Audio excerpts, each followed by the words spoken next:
සුබ උදෑසනක් යාළුවනේ. කොහොමද ඉතින් ඔයාලට Flowers with Nadi YouTube channel එකට සියලු දෙනාම සාදරයෙන් පිළිගන්නවා. අද ඉරිදා දවසක්. අද මම විතරයි ගෙදර ඉන්නේ. බබාලයි හස්බන්ඩ් ඒ කට්ටිය ඔක්කොම ගමනක් ගිහිල්ලා. ඉතින් මම උදේට පොල් රොටිත් හදාගෙන සම්බල් එකට තියාගෙන තේ එකක් බොන ගමන් තමයි. අද ඉතින් ගොඩක් වැඩ තියෙන දවසක්. ඉතින් මම තනියම හිටිය නිසා කුස්සිය පොඩ්ඩක් අස් කරන්න ගත්තා. ඉතින් කුස්සිය ඇතුලේ තිබුණු වාජනවල ගොඩක් කළු කොම්බි වහලා විතරක් දාලා තිබුණේ. ඉතින් මට හිතුණා ඒ ටික අස් කරලා අරගෙන සෝද ගන්න. ඉතින් මම මේ එළියට ගෙනල්ලා ඉතින් මේ වාජන ටික ඔක්කොම සෝදලා ඉවර කරා. බලන්නකෝ ඉතින් දැන් මේ වාජන ටිකේ ලස්සන. ගොඩාක් ඉතින් මේවා පිරිසිදුව තියා ගන්න ඕන. කුස්සිය කියන්නේ අපි නිතරම උයන පිහන තැනනේ. ඒ නිසා ගොඩක් සත්තු ගැවසෙන්නත් පුළුවන්. මොකද කෑම හදන නිසා ඒවට මේ ගොඩක් සත්තු වෙනවා. කරපොත්තු, හූනන්, මීයන් වගේ අය එනවා ඉතින්. ඒ නිසා ඉතින් සත්තු නිතර ගැවසෙන්නත් පුළුවන්. ඒ නිසා අපි මේ කෑම බීම හදන ස්ථානය හොඳට පිරිසිදුව තියා ගන්න ඕන. අද ඉතින් මහත්තයයි දරුවෝයි කවුරුත් ගෙදර නැති නිසා මහත්තයාගේ ඇඳුම්, මගේ ඇඳුම්, එතකොට දරුවන්ගේ ඇඳුම් ඒ සේරම එකතු කරලා ඉතින් මම සෝදාන්න තමයි හදන්නේ. මොකද කිලිටුවේදී එහෙම ගේ ඇතුලේ තියාගන්නකොට ඒකත් ගොඩාක් ඉක්මනට ගෙවල් අපිරිසිදු වෙනවා. ඒ නිසා ඉතින් මම බොහෝ දුරට කිලිටුවේදී තියාගන්නේ නැහැ. ඒවා ඉක්මනට සෝදලා වේලලා අරගෙන මම කරන්නේ නවලා අරන් තියෙන එක. එහෙම කරාම ගොඩාක් ගෙදර පිළිවෙලයි පිරිසිදුයි. ඒ නිසා මම නිතරම ඉතින් කිලිටුවේදී නම් ගොඩ ගහ ගන්න කැමති නැහැ. මම ඉතින් ගොඩක් දුරට කිලිටුවේදී අයින් කළා දාන්න සෑහෙන්න වෙහෙසෙනවා. ගොඩක් ඉතින් පුංචි ළමයි ඉන්නකොට අපිට රෙදි අරෝමේවත් ඉතින් ළමයි ඉන්න තැන්වල රෙදි පොඩ්ඩක් අපිලි වලට තියෙනවනේ.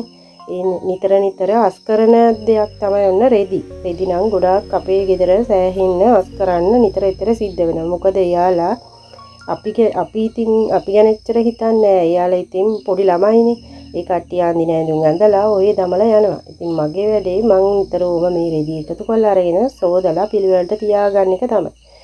දැන් මේ මං ඉතින් මේ රෙදි ටික සෝදලා වැලට දාගන්න අතරේ තව රාජකාරි ගොඩාක් තියෙනවා ඉතින් කරගන්න.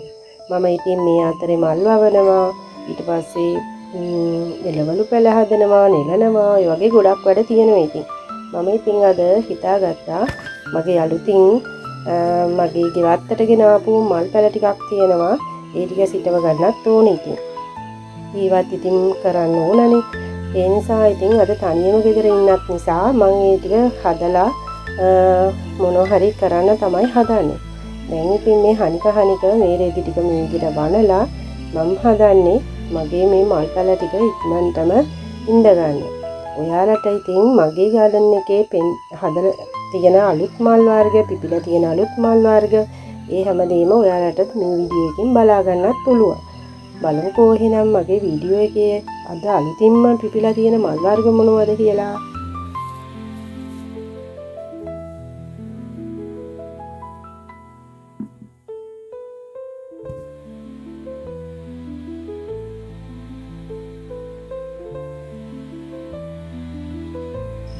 බලන්නකෝ මගේ මුතුලේ පිපිලා තියෙන අලුත් මල් වර්ගය මොනවද කියලා.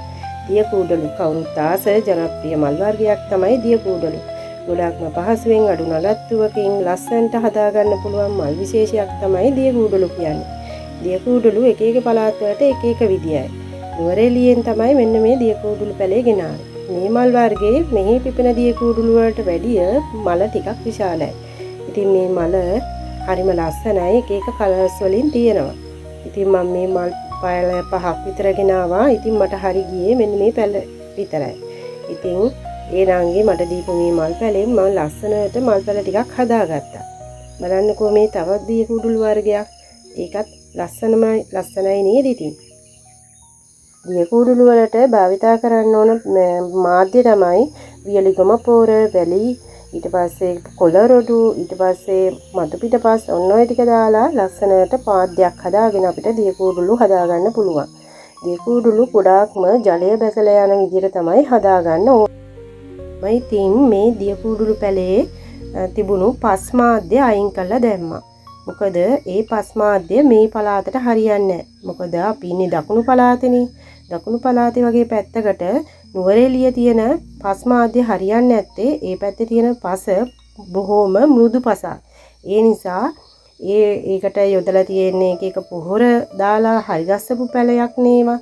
ඒ නිසා මම ඉතින් මේ මාධ්‍ය අයින් කරලා දාලා මෙහෙට හරියන විදියට තමයි හදාගත්තේ.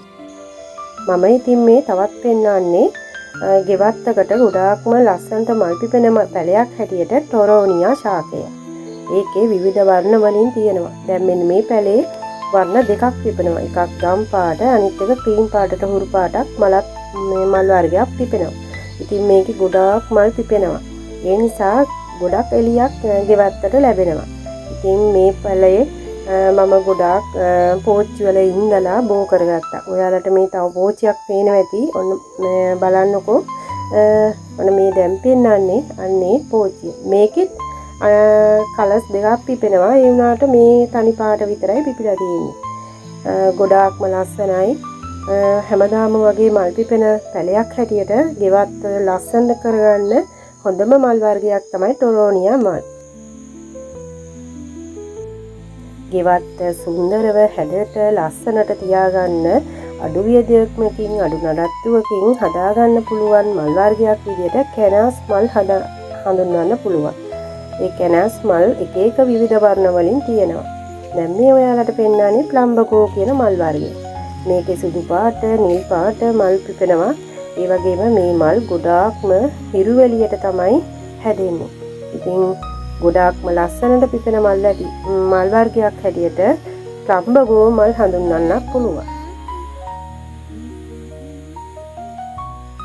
මේ ඔයාලට පෙන්නන්නේ විංක පැලයක්. මම මේ විංක පැලේ තියාගෙන තියෙන්නේ මෙන්න මේ කොටයක් ඉඳලා ඒක උඩින් තමයි. මෙතන ගොඩාක් කැලේ වගේ හැදිලා තිබුණා. ඉතින් මම මේ ටික අයින් කළා දාලා තමයි මේ ලස්සනට තනකොළ වවාගෙන හදාගෙන තියෙන්නේ. දැන් මේ ඔයාලට පෙන්නන්නේ බටර් කප් කියන මල් වර්ගය. ඊට පස්සේ මෙන්න මේ මල් පැල දෙකක් මම අලුතින් ගෙනාවා. මේ මල් පැල දෙකක් ඔයාලට මේ පෙන්නන්නේ. හැබැයි නම නම් දන්නේ නැහැ. හරිම ලස්සනයි. මම මෙතන කරන්න හදන්නේ මෙතන තනිකරම තිබුණු වල් පැල ටික ගලවලා අයින් කරලා දාලා මෙන්න මේ රෝස පිච්ච වැල විතරක් මෙතන හදාගන්න. මේ වැලේ ගොඩාක් සුදු ලස්සන සුවඳ මලක් තමයි පිපෙන්නේ. ඉතින් මේ වැල විතරක් මෙතන හදාගත්තම ඇති කියලා මට හිතුණා. ගොඩාක්ම ලස්සනයි. ඔන්න ඉතින් ඒකත් මගේ ගෙවත්තට අලුතින්ම එකතු වුණු මල් වැලක් තමයි. බලන්නකෝ ඉතින් එයාගෙත් හැඩ. ඔන්න ඉතින් ඔයාලට මගේ ගාඩන් එකට අලුතින් ගෙනාපු මල් පැල වගේම අලුතින් මල් පිපිච්ච මල් පැලත් මම ඔයාලට පෙන්නුවා. දැන් ඉතින් මම මේ පෙන්වන්නේ මගේ කුස්සිය. මම මේ මගේ කුස්සියේ දුම් කාලා හරියට කැත වෙලා තිබුණේ. ඉතින් මම ඒකේ වෝල් පේපර් කියන ස්ටිකරයක් ගෙනල්ලා ලස්සනට අලවගත්තා. දැන් ඉතින් බලන්නකෝ හැඩ ගොඩාක්ම පිළිවෙලයි නේද? මේ වගේ ඔයාලගේ කිච්චන් එක ලස්සනට හැඩ ගන්නන්න පුළුවන්. ඔයාලගේ ගෙදර කපරාඩු පිටියක් ඉන්නම් කුස්සිය මේවා කළා කියන්නේ හදලා තියෙන්නේ. කුස්සියේ වෝල් පේපර් එකක් වගේ එකක් අලවලා ලස්සනට හදාගන්න පුළුවන්. මේ වගේ දෙයක් ඔයාලා කරගන්න එකේ වාසිය තමයි ඔයාලා ටයිල් අල්ලන්න වුණොත් ගොඩාක්ම ලොකු වියදමක් යනවා. ඉතින් ටයිල් අල්ලන එකට වැඩිය වෝල් පේපර් එකකින් දැන් හදගන්නුවොත් ගොඩාක්ම ලාභයි. ඉතින් මේ වගේ දෙයක් කරගන්න ගොඩාක්ම ලේසි අඩු වියදම. ඒ වගේම ඔයාලා නිතර පිළිසිදුව පිළිවෙලකට ලස්සනට කුස්සිය තියාගන්න කැමති නම් මේ වගේ දෙයක් ඉතින් කරගත්තම ගොඩාක්ම කුස්සිය පිළිවෙලකට තියාගන්න පුළුවන්. ඒ වගේම ඉතින් ගෘහණියක් වුණාම ගෙදර ලස්සනට පිළිවෙලට තියාගන්න එකේ වැදගත්කමකුත් තියෙනවනේ. ඔන්න ඉතින් යාළුවනේ ඔයාලගේ කුස්සිය හැඩ කරගන්න ඕන පුංචි අදහසක් මම දුන්නේ. ඔයාලා මේ විදියට ලස්සනට කුස්සිය හැඩ කරගන්න බලන්නකෝ. ඒ වගේම අදට මම මගේ වීඩියෝ එකකින් නතර වෙනවා. ඒ වගේම තව පුංචි දෙයක් මම මතක් කරනවා. මාව සබ්ස්ක්‍රයිබ් කරලා තියාගන්න කියලා මම ඔයාලගෙන් ආදරෙන් ඉල්ලා සිටිනවා. එහෙනම් ඉතින් ඔයාලට තෙරුවන් සරණයි.